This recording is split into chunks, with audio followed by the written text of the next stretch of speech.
नमस्कार दोस्तों, जय महालक्ष्मी। आज मैं आपके साथ यहाँ पर शेयर करने जा रही हूँ महालक्ष्मी व्रत की पूजा विधि।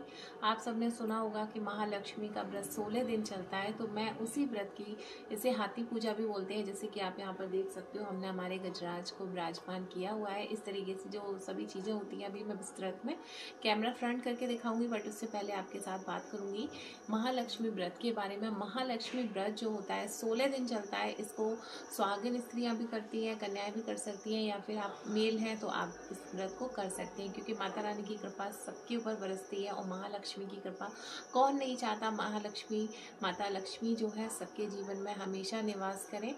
तो महालक्ष्मी की विशेष कृपा पाने के लिए आप इस व्रत को कर सकते हैं। महालक्ष्मी व्रत जो है राधा अष्टमी से शुरू होता है और सन 2022 में ये महालक्ष्मी व्रत जो है 4 सितंबर से स्टार्ट हो रहा है और ये जो अगली अष्टमी आएगी तब तक ये व्रत चलेगा। 16 दिन का व्रत होता है। आप चाहें तो 16 दिन आप अन्न आपको इस व्रत में नहीं खाना है, बाद बाकी आप दूध, फल, मिठाई और जो भी आपको कुट्टू, सिंगाड़ा, ये सब कुछ जो फलाहारी व्रत का भोजन होता है उस भोजन को करके आप इस व्रत को रख सकते हैं। साथ ही साथ आप चाहें तो पहला, 8वां और 16वां व्रत कर सकते हैं। 16वें दिन जो पूजा होती है और भी ज़्यादा विशेष होती है। पहले दिन हम माता रानी का स्वागत करते हैं, माता रानी की इस तरीके से चौकी सजाते हैं। तो अभी मैं कैमरा फ्रंट करके आपको इस व्रत में दिखाऊंगी कि किस तरीके से आपको माता रानी के व्रत की पूजा की तैयारी करनी है। साथ ही 16वें दिन हम माता रानी के व्रत का उद्यापन करते हैं। उसका वीडियो भी मैं आपके साथ आगे नेक्स्ट टाइम शेयर करूंगी, जब अभी उद्यापन करूंगी। तो आज से जो व्रत स्टार्ट हो रहे हैं, तो मैं पूजा विधि आपके साथ शेयर करने वाली हूँ। और आपको बता दूं, जैसे आपको मैंने अभी बताया कि आप 16 दिन व्रत कर सकते हैं, या पहला, 8वां और 16वां व्रत कर सकते हैं, या फिर आप पहला और आखिरी व्रत कर सकते हैं। इस व्रत में आपको सिर्फ अन्न का सेवन नहीं करना है, बाद बाकी आप जो व्रत का फलाहारी भोजन होता है उसे कर सकते हैं। माता रानी की पूजा में कौन कौन सी सामग्री आवश्यक है, ये मैं आपको अभी कैमरा फ्रंट करके दिखाऊंगी। फ्रेंड्स, आप सबसे रिक्वेस्ट करूंगी, अगर आपको आज का मेरा वीडियो अच्छा लगे तो प्लीज़ वीडियो को लाइक जरूर करें, कमेंट करें और मेरे चैनल को सब्सक्राइब जरूर करें और भी अच्छी अच्छी वीडियोज़ देखने के लिए। तो चलिए कैमरा फ्रंट करते हैं और आपको दिखाती हूँ कि महालक्ष्मी व्रत की पूजन सामग्री क्या है और आगे हम पूजा विधि देखेंगे। महालक्ष्मी व्रत करने के लिए सबसे पहले, जैसे कि आपने देखा कि मैंने यहाँ पर सबसे पहले एक चौकी पर लाल रंग का कपड़ा बिछाया हुआ है और इसके साथ ही मैंने सभी पूजन सामग्री यहाँ पर एकत्रित कर ली है। सबसे पहले हम स्टार्टिंग करेंगे यहाँ से। सबसे पहले पूजन के लिए हमें ज़रूरत होगी महालक्ष्मी की प्रतिमा या फिर फोटो की। तो मैंने यहाँ पर ये एक और लकड़ी का पट्टा बिछा के इसके ऊपर लाल रंग का कपड़ा बिछाया है। उसके बाद मैंने यहाँ पर माता रानी की फोटो को विराजमान किया है।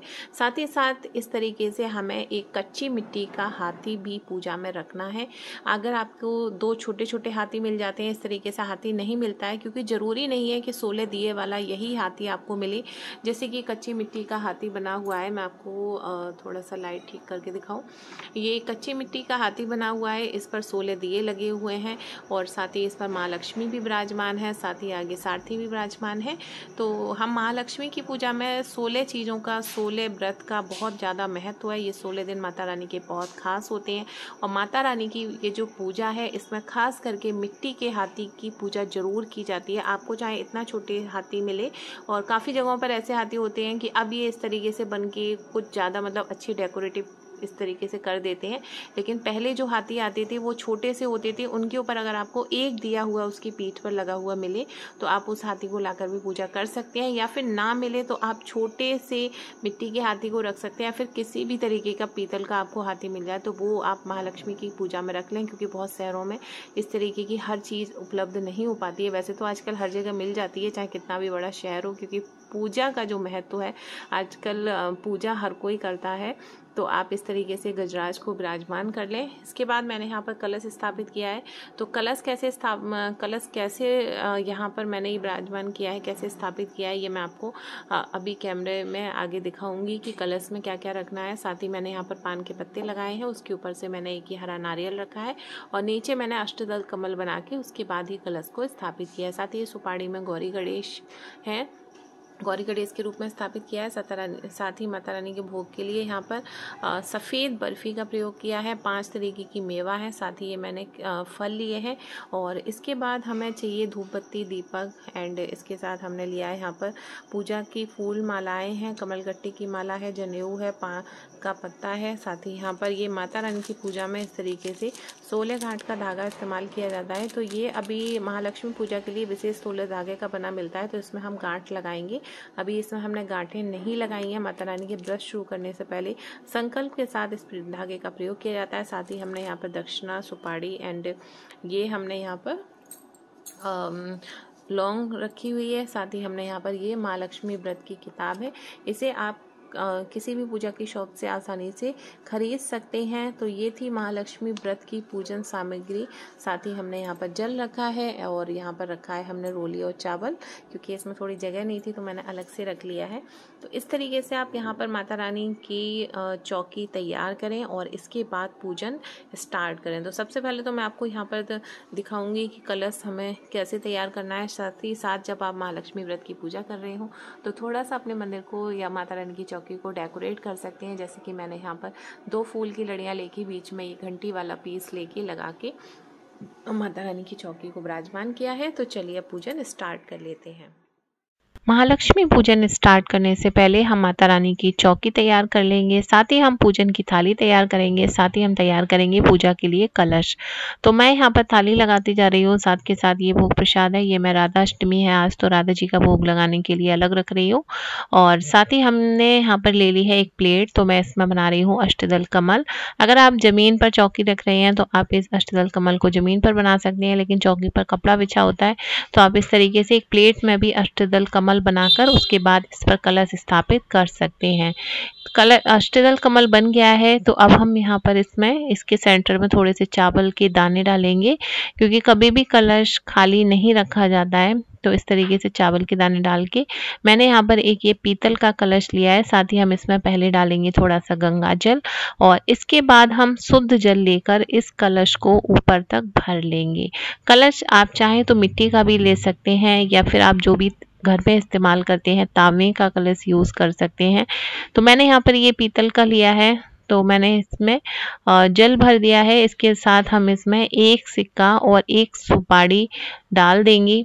साथ ही मैंने ये पान के पत्ते हैं जो कि शाम को ही ला के रख दिए थे, तो ये पानी में इस तरीके से डाल के रख दीजिए तो एकदम हरे हरे बने रहते हैं।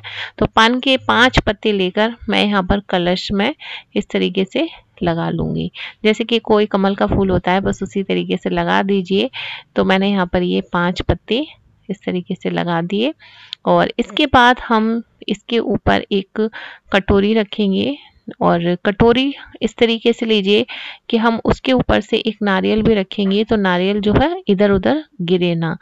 थोड़े से चावल के दाने डाल देंगे, आप चाहें तो इस कटोरी में आधा कटोरी भी भर सकते हैं, लेकिन यह है बाद में ये चावल आप छत पर पक्षी हों उन्हें डाल दीजिए, कभी भी इन चावलों को फेंकिए नहीं। तो मैंने थोड़े से ही दाने डाले हैं और इसके बाद एक हरा नारियल लेकर इसके ऊपर हम थोड़ा सा कलावा लपेटेंगे और इस नारियल को हम इस कटोरी के ऊपर कुछ इस तरीके से रख देंगे। तो यहाँ पर हमारा कलश बनके तैयार हो चुका है और अब हम पूजन करना स्टार्ट करेंगे। तो चौकी कैसे लगानी है, कलश कैसे स्थापित करना है आपने देख लिया है। सबसे पहले जल लेकर हम कलश पर छिड़केंगे, साथ ही गौरी गणेश पर छिड़केंगे, साथ ही हम ओम केशवाय नमः, ओम माधवाय नमः मंत्र का जाप करेंगे और इसके बाद हम थोड़ा सा जल लेकर अपने आसन पर छिड़केंगे, साथ ही अपने ऊपर भी छिड़केंगे। इसके बाद मैं यहाँ पर दीप प्रज्वलित कर रही हूँ और साथ ही हम धूप बत्ती भी जला लेंगे। पहले दिन की जो पूजा होती है इसमें एक रेगुलर पूजा है, लेकिन जो 16वें दिन पूजा होती है वो बहुत ही खास होती है। तो अगले वीडियो का इंतजार जरूर कीजिएगा। और इसके बाद हम यहाँ पर धूप बत्ती दीप प्रज्वलित करने के बाद मैंने एक कटोरी में जो रोली चावल लिया है इसमें मैं थोड़ा सा पानी मिला के इसके बाद जो कलश है इसके ऊपर हम सबसे पहले स्वास्तिक बनाएंगे, क्योंकि स्वास्तिक जो है माँ लक्ष्मी को बहुत प्रिय है। और इसके बाद हम थोड़ा सा नारियल पर भी और रोली चावल लगाएंगे, गौरी गणेश को रोली चावल लगाएंगे। इसके बाद हम माँ लक्ष्मी को रोली चावल लगाएंगे। और ये जो रोली थी थोड़ी सी ड्राई हो रही थी, मैंने इसमें ज़्यादा पानी नहीं लगाया था, इस वजह से मुझे इसमें 2-3 बार पानी ऐड करके फिर तिलक इस तरीके से मैंने लगाया। और माँ लक्ष्मी को टीका लगाने के बाद हम गजराज का भी पूजन कर देंगे और जो गजराज पे देवी जी विराजमान है उनका भी पूजन कर देंगे।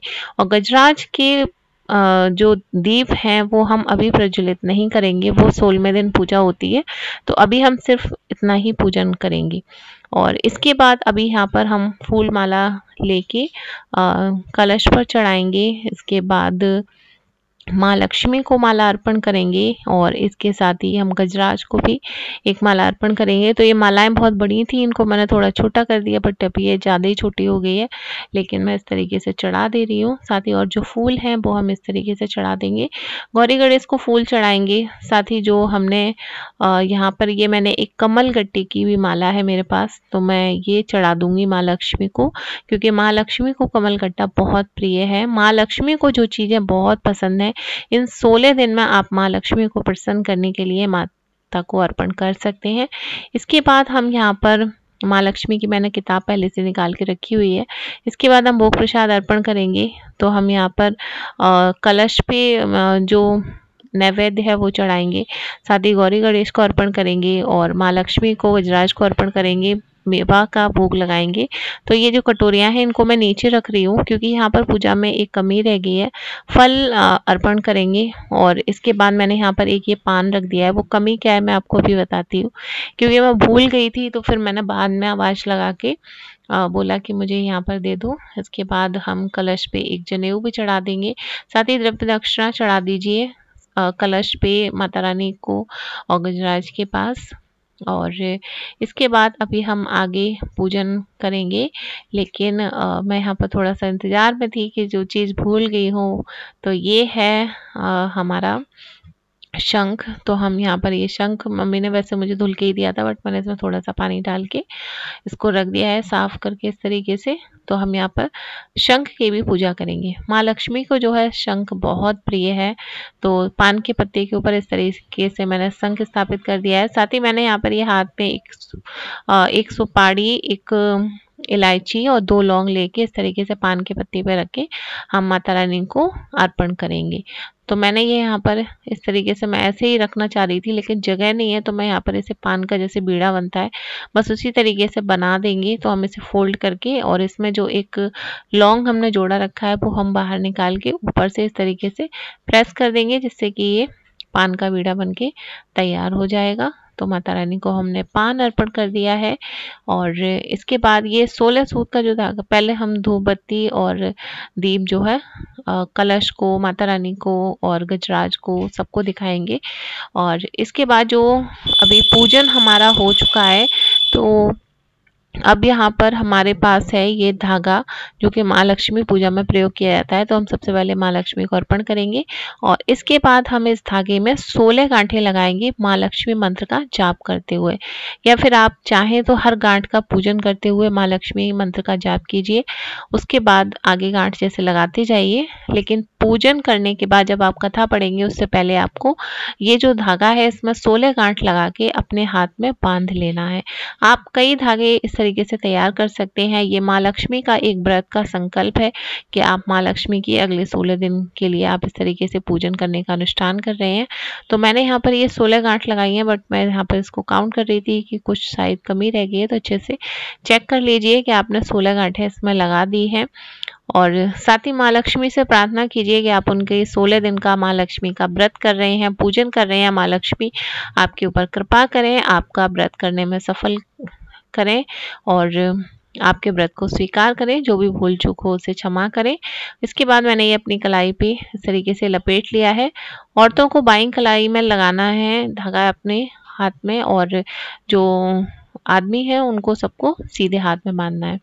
तो मैंने यहाँ पर ये थोड़े से चावल हम हाथ में निकाल रहे हैं, जिसमें कि हमें 16 चावल गिन के अपने हाथ में ले लेने हैं। साथ ही हम पुष्प लेकर थोड़ा सा जल छिड़ककर हाथ में लेंगे और इसके बाद ही हम कथा पढ़ना शुरू करेंगे। आप जब रोज माता रानी की पूजा करेंगे तो ध्यान रखिए 16 दिन तक आपको माता रानी को डेली 16 चावल, पुष्प और जल लेकर हाथ में माँ लक्ष्मी की व्रत की जो कथा होती है उसको पढ़ना है।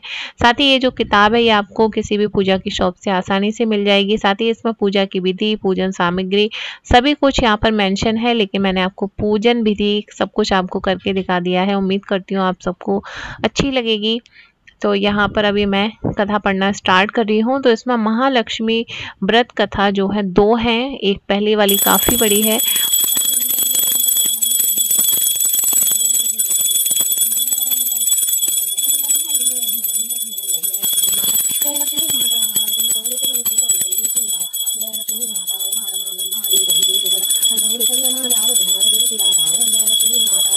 व्रत कथा करने के बाद हम यहाँ पर आरती करेंगे। पुस्तक में 2 कथाएं, आप 2 में से कोई भी एक पढ़ सकते हैं या फिर आप चाहें तो दोनों पढ़ सकते हैं। साथ ही फ्रेंड्स, आप चाहें तो 16 दिन का व्रत करें या फिर आप पहला 8वां 16वां करें या फिर पहला और आखिरी कर लें, या फिर आप सिर्फ माता रानी की इस तरीके से स्थापना करके प्रतिदिन पूजा करें और 16वें दिन माता रानी की उद्यापन विधि जो है उसे पूरा करें।